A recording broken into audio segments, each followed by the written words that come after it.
Lumi's Blue and White Adventure. In a dusty attic corner, Lumi found a map colored blue and white. As she touched the paper, the room began to smell like pine needles and fresh, cold air. The map shimmered, and with a soft whoosh, the adventure began. Lumi blinked and found herself standing in a forest where the trees were wearing heavy coats of snow. From behind a birch tree, a reindeer with a silver bell stepped out. "Turv, my name is Otso," the reindeer said with a friendly nod.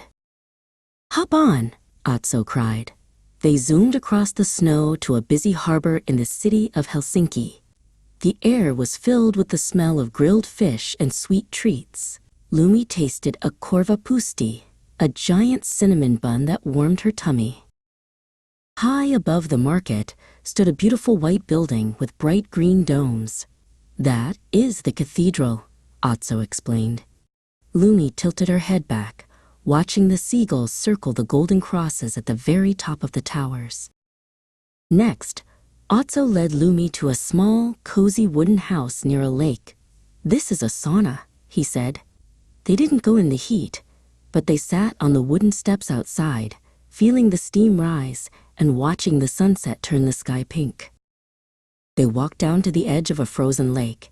The ice looked like a giant mirror. "In Finland, we have Sisu," Otso told her. "It means being brave even when things are a little slippery." Lumi took a deep breath and took her first slide. As night fell, the sky began to dance. Curtains of neon green, violet, and blue waved across the stars. "The northern lights," Lumi whispered. She had never seen the sky wear such a beautiful, glowing dress. They traveled further north to a village made of gingerbread-style houses.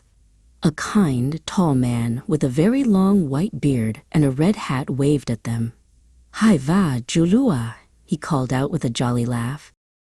Before the journey ended, Otso stopped by a bush covered in tiny dark gems. "Blueberries," Lumi cheered. They spent a quiet moment picking the sweet fruit, their fingers turning a funny shade of purple as they snacked.